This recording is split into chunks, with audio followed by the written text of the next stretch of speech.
하나님이 우리에게 주신 말씀은 요한복음 12장 12절에서 19절 말씀입니다.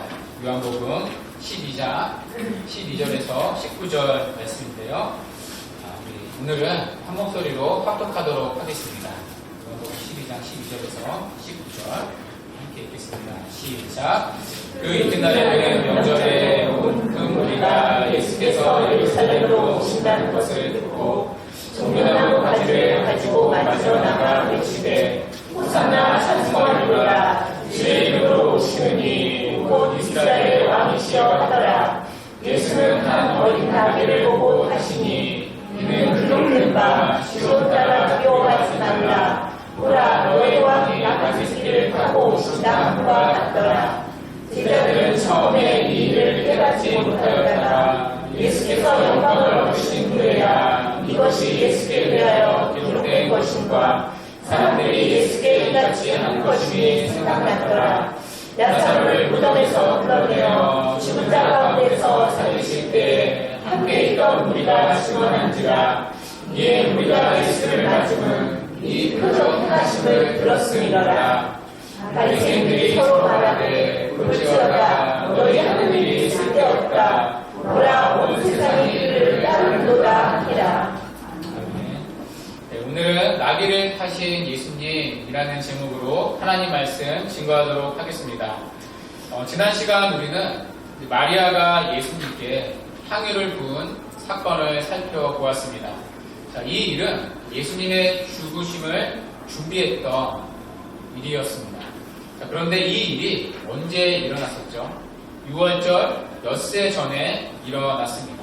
이 날은 요일로는 이제 토요일 저녁이었습니다. 자, 그리고 오늘 본문은 이제 그 이튿날, 그 다음 날로 시작됩니다. 자, 그러면 이제 몇 요일이죠? 토요일 다음 날이니까 일요일이 되겠죠. 자, 일요일 날 예수님이 예루살렘 성에 입성을 하십니다. 자, 이 주일을 우리는 이제 흔히 종려주일이라고 부릅니다. 이 종려주일을 시작으로 고난주간이 시작되죠. 예루살렘에 들어가신 예수님은 고난을 당하시고 금요일날 십자가에 달려 죽으십니다. 자, 그리고 3일 후에 주일날 부활을 하십니다. 이 8일간에 오늘 기독교가 이루어진 것입니다. 자, 그래서 복음서는 이 8일간을 중점적으로 다룹니다. 여러분 아시다시피 이 복음서의 3분의 1 이상이 이 기간에 이때 일어난 일들을 기록하고 있습니다. 그만큼 이 일주일은 예수님의 생애의 가장 중요한 시간이었습니다. 자, 오늘은 그 첫 시간으로 이 종려주일의 모습을 스케치하고 있습니다. 자, 오늘은 이 종려주일의 현장으로 함께 가보도록 하겠습니다.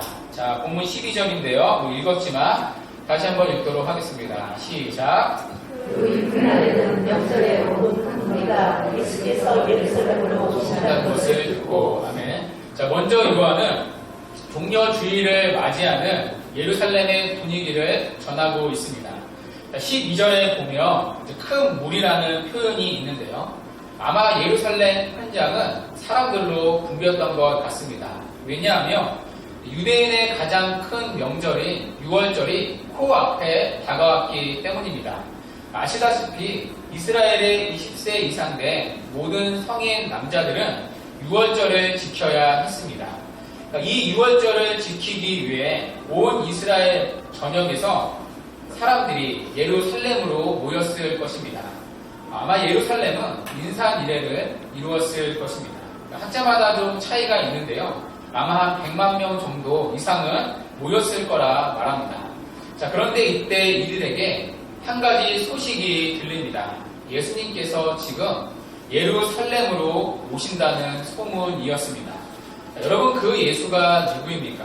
수많은 병자를 고치시고 오병이어로 5,000명을 먹이시고 눈먼 자를 눈뜨게 하신 분입니다. 이들은 이 예수님의 소문을 들었을 것입니다. 심지어 얼마 전에는 죽었던 나사로까지 살려냈다는 소문도 들었을 것입니다. 자, 그런데 그 예수가 지금 예루살렘에 입성한다는 소식이 들립니다. 만약 여러분이 예루살렘에 있었다면 어떻게 하겠습니까? 저 같으면 예수님을 보러 아마 1등으로 나갔을 것입니다.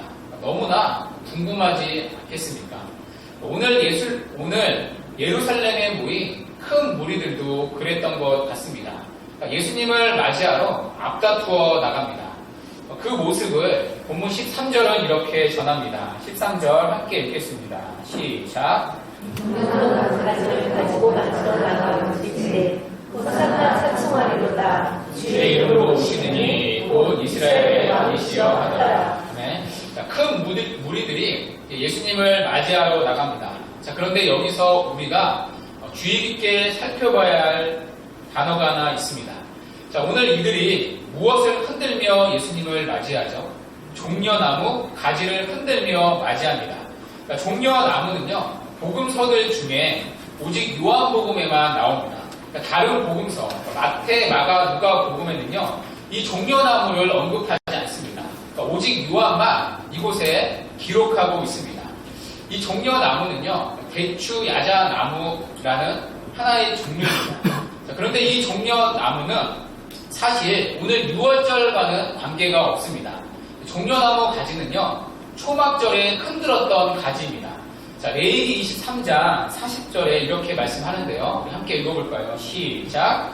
첫날에 너희가 아름다운 나무 실과와 종려나무 가지와 무성한 나무 가지와 신의 버들을 취하여 너희 하나님 여호와 앞에서 1일 동안 즐거워할 것이라. 네. 자, 초막절 첫날에 무엇을 흔들었죠? 종려나무 가지. 그러니까 종려나무 가지는 6월절이 아니라 초막절에 그들의 기쁨을 표현하는 도구였습니다. 한마디로 종려나무는 기쁨의 상징이었습니다. 자, 그러나 이 기쁨의 상징이 종려나무 가지가 예수님 당시의 사람들에게는 그 이상의 의미를 가졌습니다. 이 당시 종려나무 가지는요, 기쁨의 상징이 아니라 국가의 승리를 상징했습니다. 여기에는 신구약 중반기에 일어난 하나의 사건이 발단이 되었습니다. 우리가 지난번에 한번 들은 적이 있는데요. 자, 바벨론 포로에서 돌아온 이스라엘 민족은 여러 다른 주변 민족에 의해 침략을 당합니다. 자, 그러다가 예수님이 오시기 한 175년 전부터인가요? 시리아의 안티코스 4세에 의해 유대는 지배를 당합니다. 자, 그런데 이 안티코스 4세는요, 유대 역사상 가장 악랄하게 유대를 통치하던 왕입니다. 그러니까 그는 이스라엘의 상징과도 같았던 하나님의 성전을 더럽힌 자입니다. 그러니까 성전에다가 제우스 신전을 세웠습니다. 그것도 모자라 성전에서 유대인들이 부정하다 여긴 돼지를 잡아 그 돼지의 피로 제사를 드렸습니다. 그러니까 하나님을 섬기는 성전을 우상과 돼지의 피로 더럽힌 것입니다. 자, 그러니 유대인들이 가만히 있을 수 있겠습니까? 곳곳에서 밀란이 일어난 거죠. 자, 그러다가 주전 164년에 마카비라는 사람이 일어납니다. 자, 이 마카비가 시리아의 군대를 이기고 성전을 되찾게 됩니다. 자, 이 일을 기념해서 생긴 절기가 유대인의 절기가 수전절이었죠. 그러니까 닦을 수 성전절. 그러니까 성전을 깨끗이 닦은 날, 그래서 수전절이라고 부릅니다. 자, 그리고 이 마카비가 죽고 나서 그의 형제인 시몬 마카비우스라는 사람이 바통을 이어받습니다. 자, 마카비우스는 예루살렘에서 시리아 군대를 모두 몰아내고 완전한 독립을 쟁취합니다. 자, 이때 사람들이 이 승리를 기념하기 위해 퍼레이드를 벌입니다. 자, 그때 흔들었던 나무 가지가 바로 종려나무 가지입니다. 그러니까 일제시대에 우리나라가 독립운동을 할 때 태극기를 흔들지 않았습니까? 그러니까 이들은 태극기 대신 종려나무 가지를 흔들었던 거죠. 그러니까 이때부터 종려나무 가지는 군사적 승리의 상징, 이스라엘 민족의 특별한 민족적 상징이 되었습니다. 자, 그런데 오늘 예수님을 맞이하는 큰 무리들이 무엇을 흔들고 있죠? 바로 이 종려나무 가지를 흔들고 있습니다. 자, 그렇다면 여기에는 예수님을 향한 어떤 기대가 있습니까? 마카비우스와 같은 기대가 예수님께 걸려있는 것입니다. 마카비우스처럼 로마의 군대를 몰아내고 우리를 로마로부터 구원해 달라는 기대가 걸려있는 것입니다.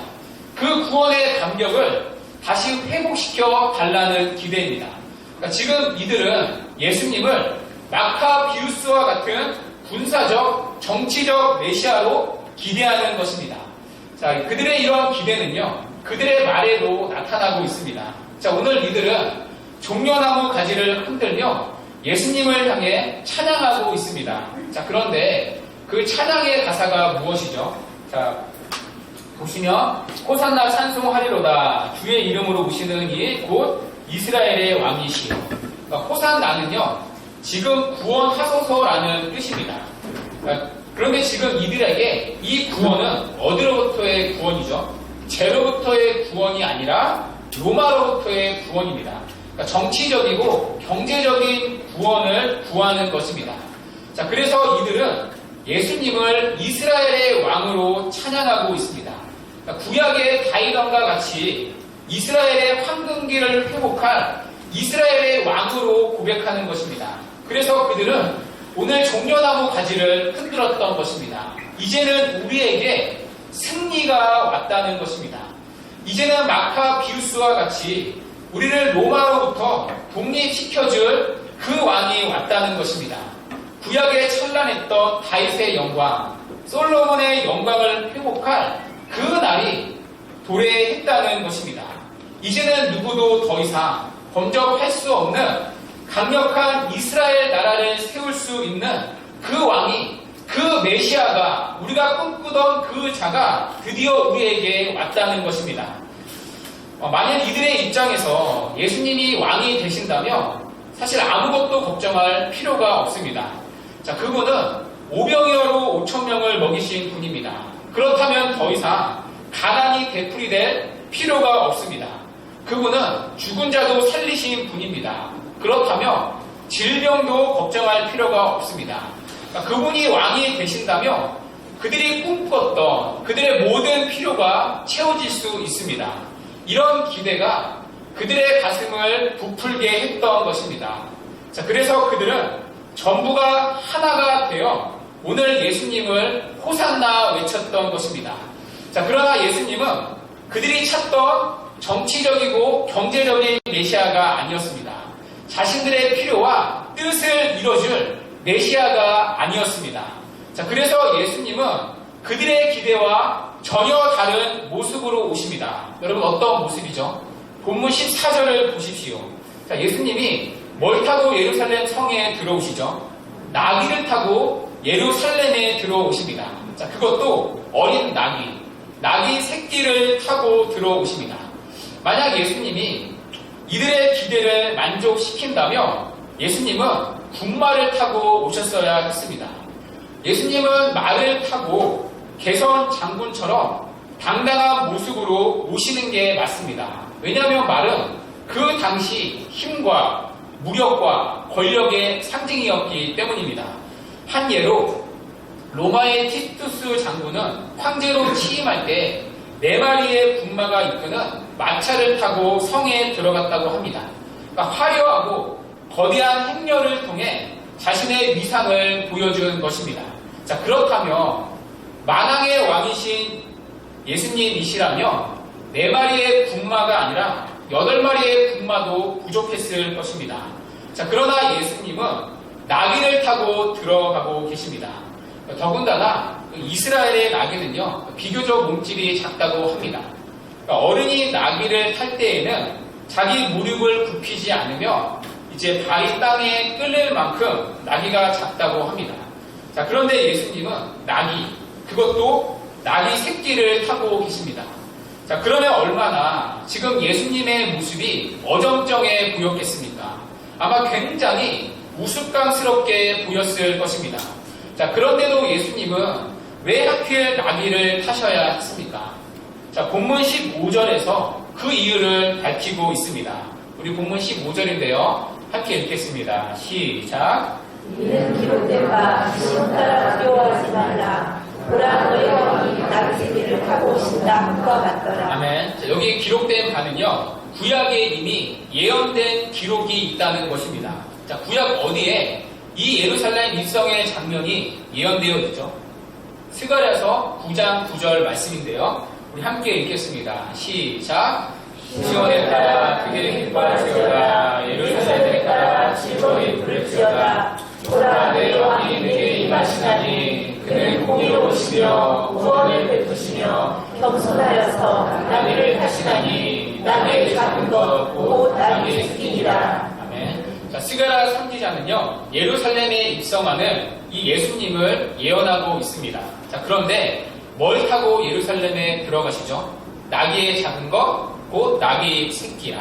그러니까 예수님은 지금 이 구약 스가랴 선지자의 말씀을 성취하는 것입니다. 그러니까 하나님 아버지의 말씀을 그 뜻을 성취하고 그대로 순종하는 것입니다. 자, 그래서 예수님은 말이 아닌 어린 나귀를 타고 들어오는 것입니다. 자, 그렇다면 이런 질문이 생길 수가 있겠죠. 자, 왜 예수님은 구약에 나귀를 타는 것으로 예언되어 있었을까?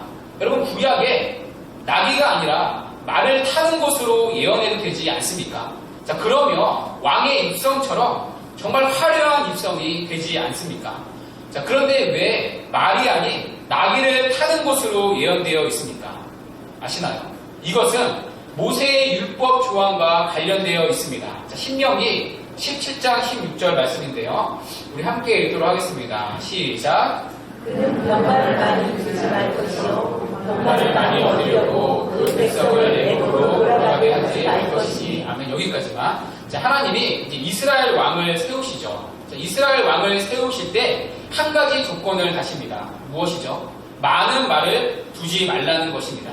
자, 여기서 말은 군사력을 상징하죠. 그러니까 이스라엘의 왕은 세상의 나라처럼 인간의 군사력을 의지하는 것이 아니라 오직 하나님만을 의지하며 살아야 한다는 것입니다.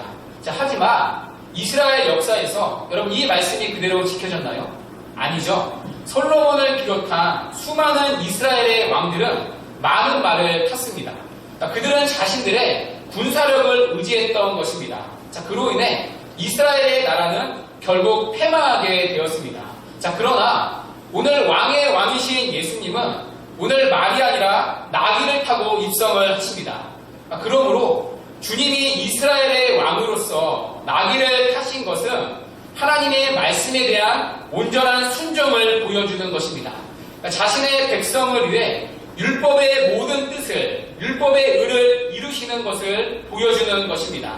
한마디로 예수님은 진정한 이스라엘의 왕의 모습을 보여주기 위해 말이 아닌 나귀를 타셨던 것입니다. 자, 여기서도 우리가 확인할 수 있는 중요한 사실 하나가 있습니다. 예수님께서 나귀 새끼를 타고 입성하신 것은 전적으로 아버지의 뜻에 대한 순종이라는 것입니다. 예수님은 구약의 스가랴의 말씀에 예언된 아버지의 뜻을 이루기 위해 나귀를 타고 오셨습니다. 그리고 신명기에 기록된 하나님 아버지의 뜻을 이루기 위해 나귀를 타고 오셨습니다. 그리고 우리를 죄로부터 구원하기 위한 아버지의 뜻을 이루기 위해 십자가의 길로 가십니다.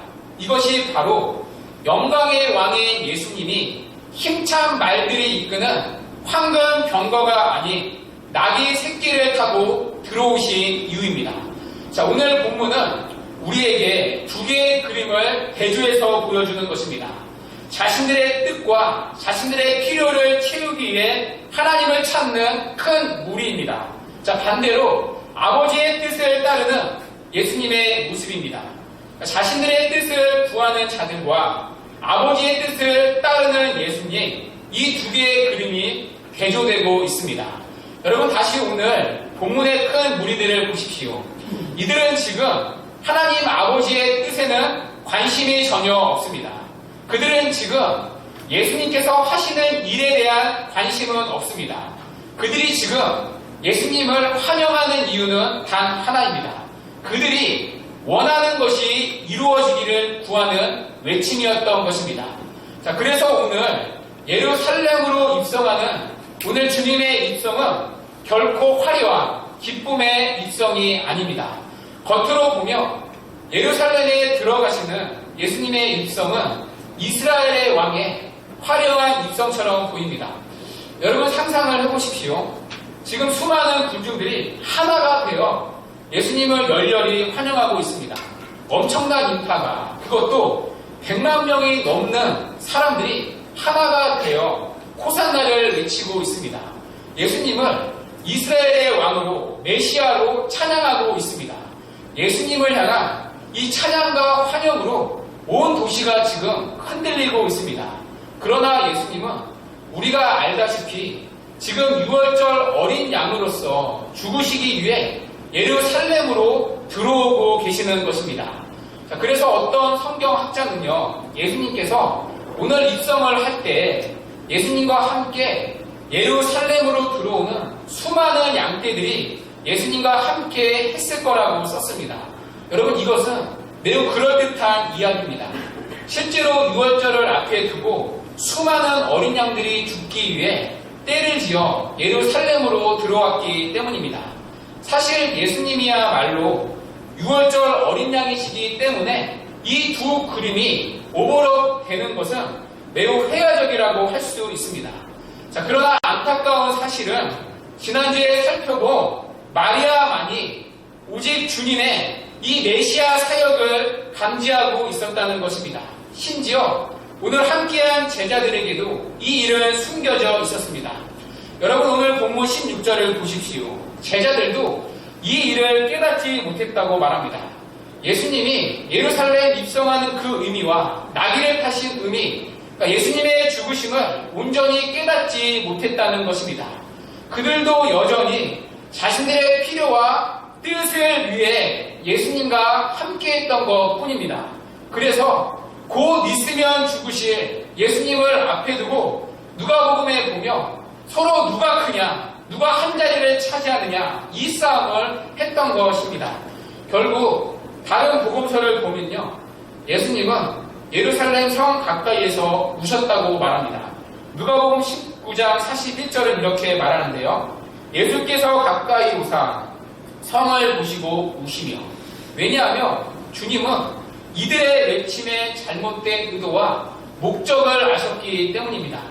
이들의 열광적인 환호는 주님을 따르기를 원하는 순수한 마음이 아니라 그들이 원하는 것을 이루어지기를 구하는 외침인 것을 오늘 주님은 읽고 계셨기 때문입니다. 여러분, 오늘 이 무리 중에 아무도 주님의 십자가에는 관심이 없습니다. 십자가를 주시는 주님 앞에 나와 회개하는 사람은 아무도 없습니다. 아무도 주님이 죽으러 가시는 이 일에 관심이 없습니다. 여전히 그들은 자신들의 필요와 소원을 외치고 있었던 것입니다. 그래서 그들은 어린 양으로 죽으러 가시는 주님을 앞에 두고 회개의 슬픔이 아니라 엉뚱하게 열광적인 외침을 쏟고 있었던 것입니다. 그런 이들의 영적인 무지를 보며 오늘 주님을 우셨던 것입니다. 그래서 오늘 주님의 예루살렘 입성은 겉으로 보이는 화려한 입성이 아니라 사실 눈물 어린 입성인 것입니다. 자, 그런데 더욱더 슬픈 사실이 있습니다. 오늘 예수님을 이스라엘의 왕이라고 환호했던 바로 이들이 며칠이 지나고 나면 예수님을 십자가에 못 박는 폭도로 변했다는 사실입니다. 종려나무를 흔들던, 아니 온 예루살렘을 흔들던 그들의 기쁨의 외침이 주님을 십자가에 못 박는 잔인한 외침이 되었던 것입니다. 왜입니까? 자신들의 기대가 충족될 수 없다는 사실을 알았기 때문입니다. 자기들이 기대한 메시아와 너무나 달랐기 때문입니다. 그들의 관심은 성경에서 말하는 메시아가 어떤 분인가가 아니었습니다. 단지 우리의 독립과 배부름을 해결해 줄 수 있는 메시아를 원했던 것입니다. 자, 그러나 주님은 자신들이 꿈꾸던 그런 메시아가 아니었습니다. 그들의 기대가 실망으로 바뀌었던 것입니다. 결국 그들이 원했던 것은 나귀를 타신 왕이 아니었습니다. 그들은 힘찬 말들이 이끄는 황금 병거를 몰고 오는 세상의 왕을 원했던 것입니다. 결국 본문의 큰 무리들 역시 이제 훗날 얼마 지나지 않아 종교 지도자들과 같이 예수님에게서 완전히 돌아서게 됩니다. 자, 그럼에도 예수님은 그들의 뜻을 끝까지 들어주는 데 관심이 없으십니다. 왜냐하면 예수님은 처음부터 끝까지 하나님의 뜻을 따르기 위해 이 땅에 오셨기 때문입니다.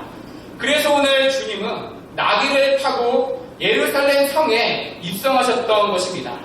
자, 다시 돌아오면 오늘 본문은 계속해서 두 개의 그림을 대조하고 있습니다.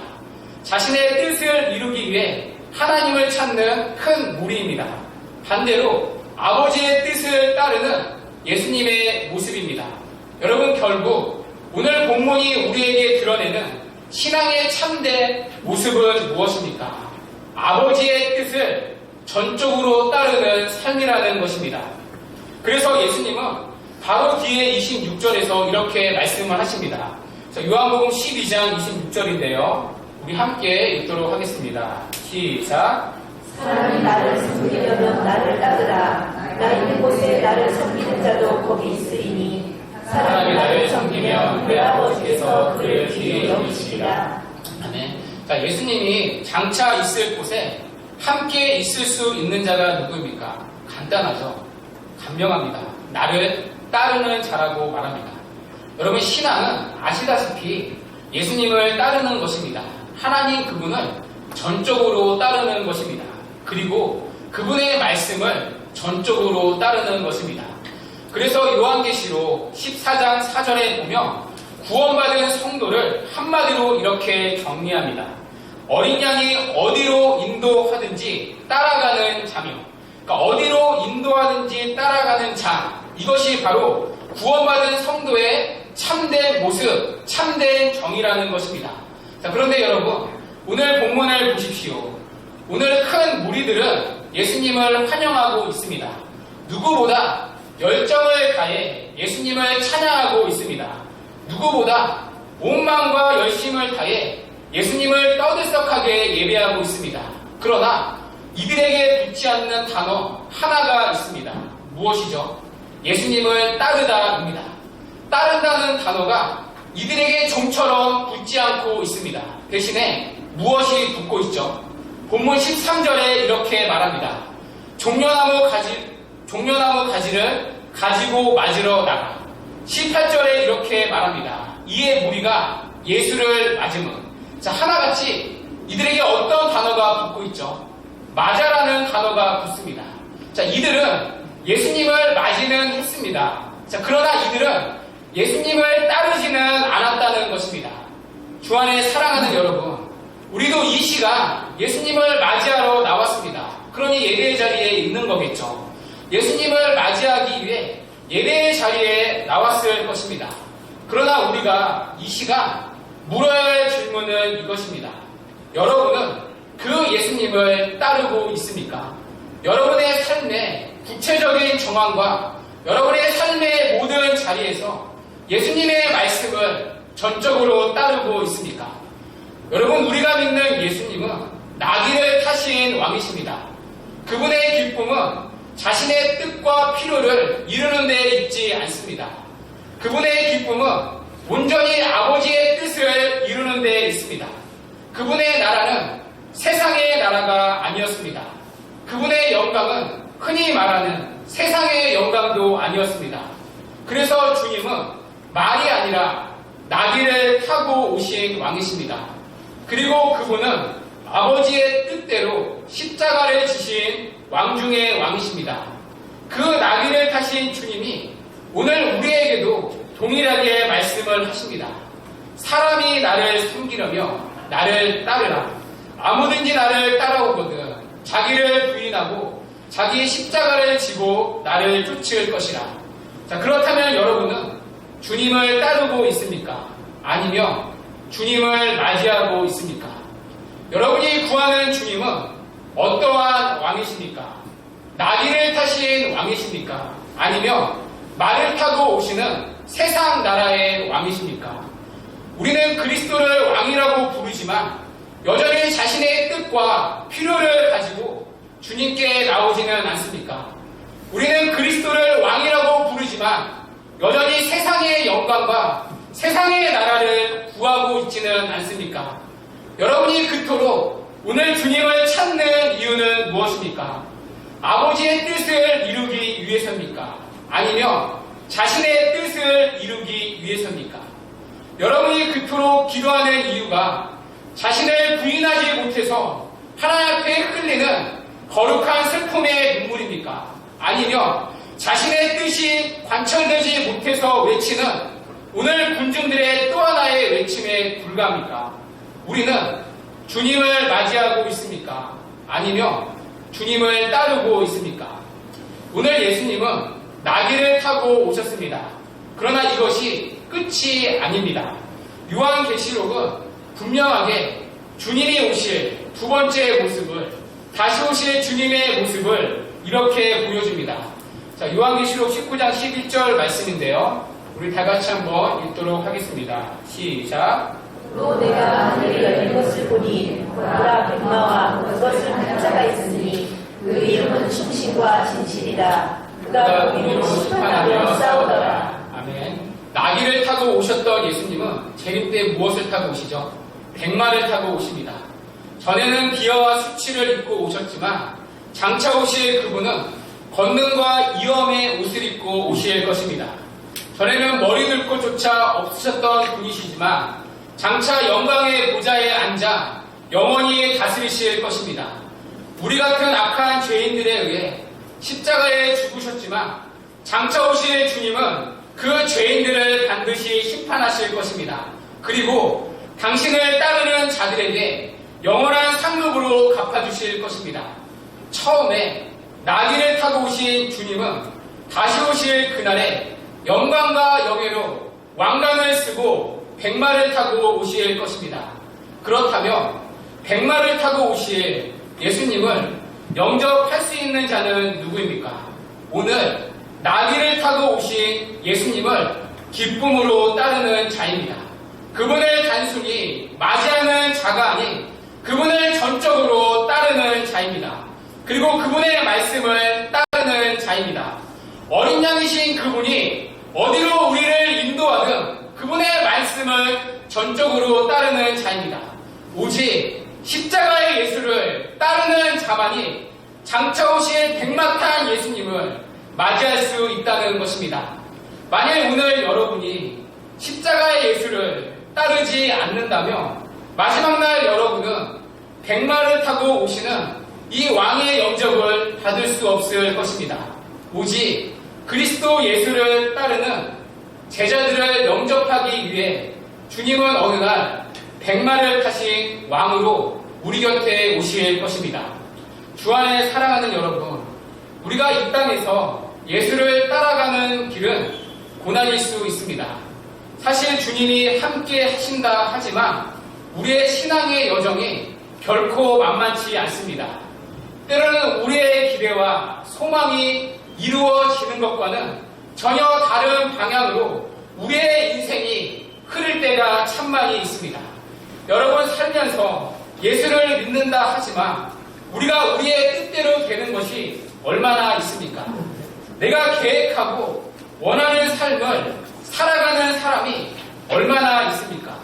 사실 우리 모두는 예수를 믿는다 하지만 원하지 않는 삶의 내용 속에 얼마나 많이 던져지고 또 놓여져 있습니까? 그러나 오늘도 우리가 그분의 말씀을 따르는 이유가 무엇입니까? 오늘도 우리가 어린 양이신 주님이 우리를 어디로 인도하든지 따를 수 있는 이유가 무엇입니까? 그 어린 양이신 주님이 그 길을 가셨기 때문입니다. 어린 양이신 주님이 아버지가 어디로 인도하든지 그 길을 따라가는 삶을 온전히 사셨기 때문입니다. 그리고 어린 양이신 그분을 따르는 자에게 주님은 백마탄 왕으로 오시기 때문입니다. 그리고 마침내 그날에 당신을 따르는 자들에게 영원한 상급으로 갚아 주실 것을 우리는 믿기 때문입니다. 주 안에 사랑하는 여러분, 여기에 오늘도 우리가 주님을 따르는 소망이 있습니다. 주 안에 사랑하는 여러분, 새롭게 시작되는 한 주, 이것이 우리의 소망이 되는 은혜가 있기를 바랍니다. 그래서 우리에게 주어진 고달픈 삶의 현장에서 기쁨과 소망으로 또다시 주님을 따라가는 복된 은혜가 우리 모두에게 있기를 주님의 이름으로 간절히 축원합니다.